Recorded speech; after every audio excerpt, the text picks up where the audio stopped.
आज हम carboxylic acid में ऑर्डर, कौन ज्यादा एसिडिक है कौन कम एसिडिक है, कौन सी groups negative effect positive effect वाले कैसे इफेक्ट करते वो पढ़ेंगे। In short MCQ based lecture है, बहुत फंडामेंटली आपको पढ़ाया जाएगा कि कोई भी पॉइंट एनसीईआरटी का स्किप नहीं होगा, सब कुछ यहाँ पे हो जाएगा। पूरे लेक्चर में आपको ये देखना है कि कौन नेगेटिव आयन स्टेबल है, बस जो नेगेटिव स्टेबल वो अच्छा एसिड है। ये कोई भी एसिड के लिए एप्लीकेबल है बेटा।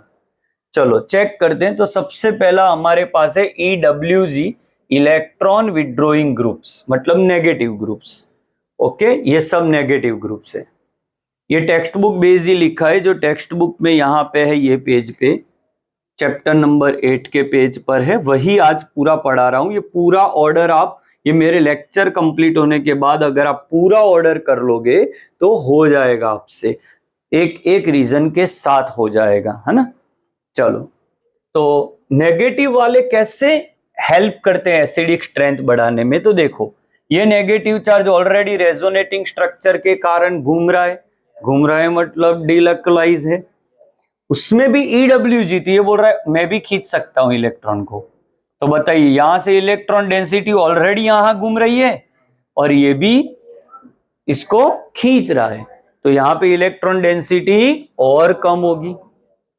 तो इलेक्ट्रॉन डेंसिटी कम होना बट्टा मतलब वो नेगेटिव आयन की स्टेबिलिटी बढ़नी। तो EWG groups will stabilize carboxylate ion, negative ion, conjugate base. So ऐसे वाले ग्रुप जिसके पास है वो सारे अच्छे वाले एसिड, वो बोलते हैं H को कि तू जा जी ले अपनी जिंदगी, वहां से H+ को निकाल लेते हैं, नेगेटिव आयन बन जाता है। वो नेगेटिव आयन को ये EWG अच्छे से संभाल लेगा। अब इसी को उल्टा सोचिए, EDG, यहां नेगेटिव चार्ज घूम रहा है, अब EDG donating group, electron donor group दे रहा है, मिथाइल, इथाइल, मिथॉक्सी, ये वाले सब। इसके लिए मैंने ऑलरेडी लेक्चर्स अपलोडेड है बेटा, फंडामेंटल GOC के वीडियोस बनाए हुए। ये सब, ये है मिथॉक्सी है, ये सब इलेक्ट्रॉन डोनर। ये तो जब रेजोनेंस होगा तब इलेक्ट्रॉन डोनर है, अभी ये तो ये डोनेट करेगा, तो यहां इलेक्ट्रॉन डेंसिटी बढ़ेगी। डेंसिटी बढ़ना तो स्टेबिलिटी बेटा कम होना, तो ये अच्छे वाले एसिड नहीं है। केस नंबर 3 कि कोई भी रेजोनेटिंग स्ट्रक्चर को और एक रेजोनेटिंग स्ट्रक्चर मिल जाए तो बहुत अच्छी बात है, क्योंकि समझे, ये इलेक्ट्रॉन यहां जाएंगे, ये एक दूसरे को रेजोनेंस करते जाएंगे, नेगेटिव चार्ज को घुमाते जाएंगे, तो अच्छी बात है। ये भी स्टेबिलिटी को इंक्रीज करेंगे। तो ये वाले ग्रुप स्टेबिलिटी इंक्रीज करते हैं, ये वाले भी इलेक्ट्रॉन खींच के स्टेबिलिटी इंक्रीज। तो फंडामेंटली क्या है बेटा, अल्टीमेटली कि भाई कुछ भी करो नेगेटिव चार्ज को डिलोकलाइज करते जाओ। ओके, बेसिक स्ट्रेंथ में इससे उल्टा होगा, पॉजिटिव चार्ज को डिलोकलाइज करते जाओ। वो कैसे होगा वो देखेंगे अमाइंस चैप्टर में, चैप्टर नंबर 9। ओके, ये इसका ऑर्डर है। छोटा वाला ऑर्डर लिखा है जो टेक्स्ट बुक का है, बड़ा वाला ऑर्डर GNEET एडवांस के लिए तो बहुत लंबा आता है, but as we have already told कि ये NCERT सीरीज है, इसमें कुछ ज्यादा है। कुछ भी ऐसे नहीं सोचो कि सर ये बाकी है, ये बाकी, कुछ बाकी नहीं है। NCERT का कोई क्वेश्चन ऐसा नहीं होगा जो इससे आपसे सॉल्व ना हो। ओके, तो अब क्वेश्चंस कैसे सॉल्व किए जाते हैं MCQ के वो बताऊं। एक रूल है, डिस्टेंस, नंबर और पावर, DNP रूल। ओके, ये रूल कैसे अप्लाई करना है वो अभी सीखना है। सबसे पहले ये रूल तब अप्लाई करना है जब दो जो आपके पास कंपाउंड है वो दोनों कंपाउंड सेम इफेक्ट वाले हो, मतलब नेगेटिव तो दोनों में नेगेटिव इफेक्ट होनी चाहिए। नेगेटिव पॉजिटिव हुआ तो आंसर ही बन गया, नेगेटिव वाला ज्यादा एसिडिक, पॉजिटिव वाला कम, वो तो काम ही खत्म हो गया। वहां तो कोई ये DNP BNP कुछ देखना ही नहीं है। अब ये डिस्टेंस, ये प्रायोरिटी है कि सबसे पहले डिस्टेंस देखो, फिर नंबर, देन पावर। बट अभी आप देखो ये डिस्टेंस, तो ये आपका ग्रुप हुआ सही। ये जो फ्लोरीन्स है वो एग्जैक्टली बाजू वाले कार्बन पे हैं, तो डिस्टेंस का कॉन्सेप्ट गया।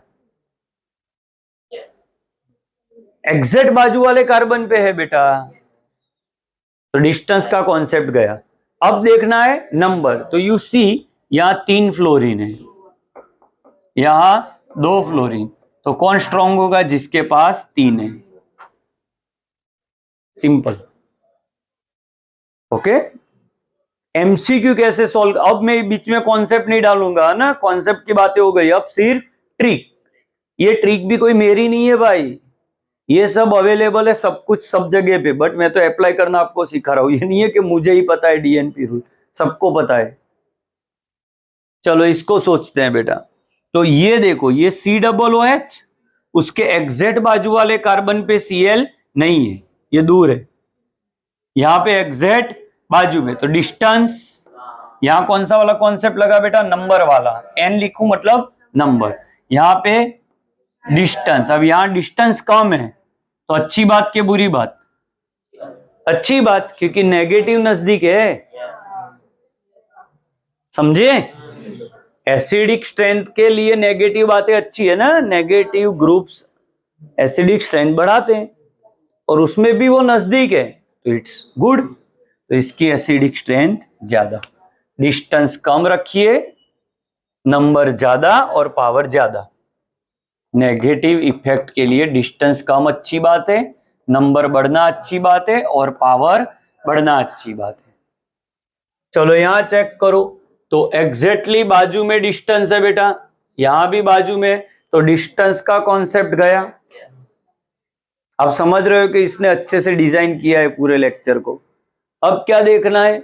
नंबर, दोनों के पास एक एक है, एक एक नेगेटिव इफेक्ट है। तो अब देखना है पावर, तो पावर F की ज्यादा है, सर कहां से निकाली? ये रहा।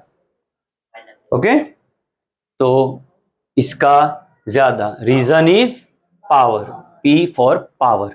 नाउ डिस्टेंस एग्जैक्टली बाजू में, डिस्टेंस एग्जैक्टली बाजू में। दूसरा चेक करो, नंबर यहां 3 है, यहां भी 3 है, वो भी गया।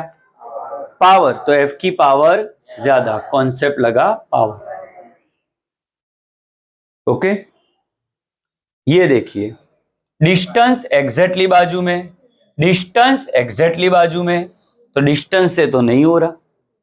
नंबर, तो यहां 2 Cl है, अंडरस्टूड, और यहां 1 NO2 है, तो नंबर बढ़ जाने के कारण ये बढ़ गया। अगर पावर देखो तो पावर NO2 की ज्यादा है, बट नंबर देखो तो Cl का ज्यादा है। तो किसे प्रायोरिटी देना है? तो डिस्टेंस, नंबर, पावर।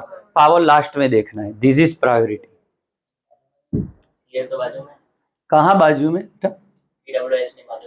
ऐसे नहीं देखा जाता, Cl थोड़ी उसके बाजू में, कार्बन पे Cl होते हैं बेटा। मैं क्या, ऐसे थोड़ी लिखने वाला डिस्टेंस नहीं देखना है, कार्बन पे लिखने वाले में तो क्या है, तो NO2 यहां लिख सकता हूं, उससे कुछ नहीं, पास वाले कार्बन का देखना है, कार्बन का नंबर। डन है? फंसे नहीं यहां पे, पता चला? डिस्टेंस चेक किया, सेम आया, नंबर चेक किया तो इसका बढ़ गया, भले पावर इसका ज्यादा है, बट नंबर पहले देखा जाएगा। This is called priority order, DNP rule. फिर से बोल रहा हूं, ये मेरा नहीं है, ये सब कुछ अवेलेबल है, कोई ऐसी बहुत बड़ी ट्रिक नहीं दे दिया है मैंने। चलो वापिस, अब देखो, इसमें नेगेटिव आई इफेक्ट है, इसमें इफेक्ट नहीं है, तो negative I effect stronger, effect ही नहीं है दोनों में। तो अब सबसे इंपॉर्टेंट कॉन्सेप्ट, सर आप सब ने ये सब पॉइंट कहां से लिए बेटा? अभी मैंने टेक्स्ट बुक बताई, यहां से आप देख लेना। ये पूरे ऑर्डर को आप घर से कैसे होमवर्क में प्रैक्टिस करो, फर्स्ट को सेकंड से कंपेयर करो। देखो, फर्स्ट है आपका CF3COOH, दूसरा है CCl3COOH, तो बाजू में उसका रीजन लिख लो कि CF3 आगे CCl3 पीछे, क्यों? तो पावर। फिर दूसरे को तीसरे से कंपेयर करो, फिर तीसरे को फोर्थ, फोर्थ को 5, पूरी चेन आप कवर कर लेना। बार बार DNP रूल, बार बार आपके कॉन्सेप्ट क्लियर हो जाएंगे। प्योर NCERT, एक भी मिस्टेक नहीं होगी बेटा ये लेक्चर देखने के बाद। अब ये सबसे इंपॉर्टेंट है, यहां पे मोस्टली बच्चे गुम हो जाते हैं। यहां पे नो इफेक्ट है, कुछ है ही नहीं, यहां इफेक्ट है, देखो बट हो क्या रहा है, ये सेकंड कार्बन पे है तो डिस्टेंस बढ़ गया। तो we know that inductive effect distance based होता है, तो काफी कम हो गई बेटा, दूर है। अगर यही मतलब ये ज्यादा एसिडिक हो गया क्योंकि डिस्टेंस ज्यादा है। अब एक और ट्रिकी क्वेश्चन लगा दूं, यही चीज ऐसे होती तो ये बढ़ जाता, समझे क्लास कॉन्सेप्ट बेटा। चलो अब ये दोनों में चेक करो, ये बेंजोइक एसिड्स ऑल, ये बेंजोइक एसिड वो एलिफेटिक एसिड के पीछे ही होते हैं, क्योंकि एलिफेटिक में फ्लोरीन क्लोरीन ये सब COOH के सीधे लग जाते हैं, सीधी बात है। और एरोमेटिक में सीधे नहीं लग सकते, उसको बेंजीन पे जाना पड़ता है, फिर कोई नेगेटिव इफेक्ट आ सकती है। अब मतलब ये फॉर्मिक एसिड के भी पीछे है, ये सब आप देखना अभी जो मैंने ऑर्डर बताया वहां पे। चलो ये दोनों में देखो तो COOH का सीधा कांटेक्ट में पीएच है, पीएच वो नेगेटिव आई इफेक्ट है, ये इसके सीधे कांटेक्ट में ये है, उसके बाद ये है तो ये दूर हो गया तो ये नेगेटिव है।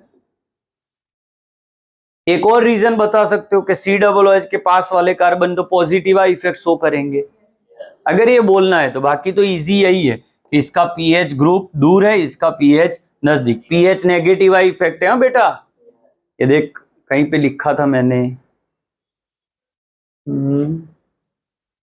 कहाँ गया बेटा,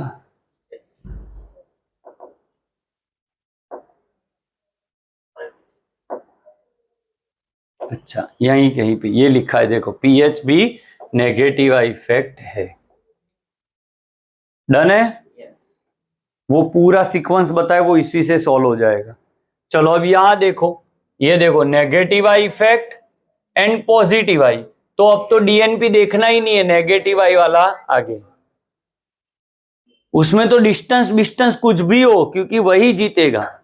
सर फॉर्मिक एसिड में क्यों है, क्योंकि इसमें कोई देखो ये दिक्कत देने वाली इफेक्ट है, इसमें कोई दिक्कत देने वाली इफेक्ट नहीं थी, इसीलिए डिस्टेंस से मुझे कंपेयर करना पड़ा। जबकि यहां तो Cl आप इसके बाद वाले कार्बन पे भी लगा दोगे तो मोस्ट प्रोबेबली वही आगे आएगा।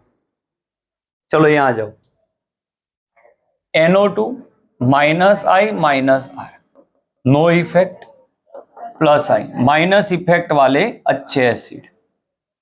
कुछ ज्यादा डीप में नहीं जा रहा बेटा, क्योंकि नेगेटिव इफेक्ट वाले जब इसके इलेक्ट्रॉन घूमते घूमते कहीं पे भी नेगेटिव चार्ज को बैलेंस करने की बात आएगी तो ये अच्छे से कर लेंगे।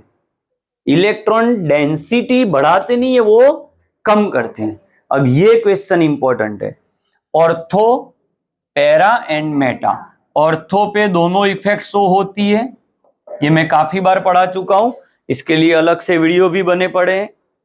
ये भी देखो आप, पर सिर्फ नेगेटिव, क्योंकि मेटा पोजीशन पे रेजोनेटिंग इफेक्ट ऑपरेट नहीं करती, क्योंकि इलेक्ट्रॉन के वहां आने के चांसेस है ही नहीं, क्योंकि ये कॉमन बात है। अब तो ये तो कंफर्म है कि इसमें सिर्फ एक नेगेटिव है तो हो जाएगा पीछे। अब ये दो आगे, अब ये दोनों में से ये क्यों आगे, तो सिर्फ मैं इफेक्ट का नाम बोल देता हूं, बहुत डिटेल नहीं जा रहा। एक ऑर्थो इफेक्ट करके कॉन्सेप्ट आता है, वो क्या करता है, ये जो ग्रुप है उसका रिपल्जन इस पे लगता है, उसके कारण ये जो बॉन्ड है ये आउट ऑफ द प्लेन हो जाता है। एक पेन दीजिए मुझे, अच्छा ऐसे देखो, ये आपका बेंजीन है, उस पे ये आपका COOH है, यहां पे आपका NO2 है, वो NO2 इसको रिपल करता है तो ये जो प्लेन है ये बॉन्ड पीछे चला जाता है, तो आउट ऑफ द प्लेन। अब ये COOH इसके कांटेक्ट में नहीं है, तो अब यहां से H+ आराम से रिलीज हो जाएगा, अच्छे से वो रेजोनेटिंग स्ट्रक्चर बन जाएगा। ओके, उतना डिटेल नहीं जाना, तो मैंने सिंपली बता दिया। अच्छा, ये ऑर्थो इफेक्ट फिनॉल में अप्लाई नहीं होगी, क्योंकि फिनॉल का OH ग्रुप छोटा है तो रिपल्सिव फोर्सेस ज्यादा नहीं होती। ये सिर्फ ऊपर से बता दिया ऑर्थो इफेक्ट, इसको आप वर्डिक्ट मत मान लीजिएगा, बट अभी NCERT लेवल पे मुझे एक पॉइंट में इसको पढ़ाना है तो ऑर्थो इफेक्ट, तो ये आएगा आपका आगे। I hope you got all the concept clear. पूरा सभी मैंने काफी 11 करवा दिए, और आप अच्छे से प्रैक्टिस करो, कोई गुजसेट बोर्ड पेपर ऐसा नहीं होगा जिसमें ये क्वेश्चन आज तक नहीं आया हो। Okay, thank you for watching.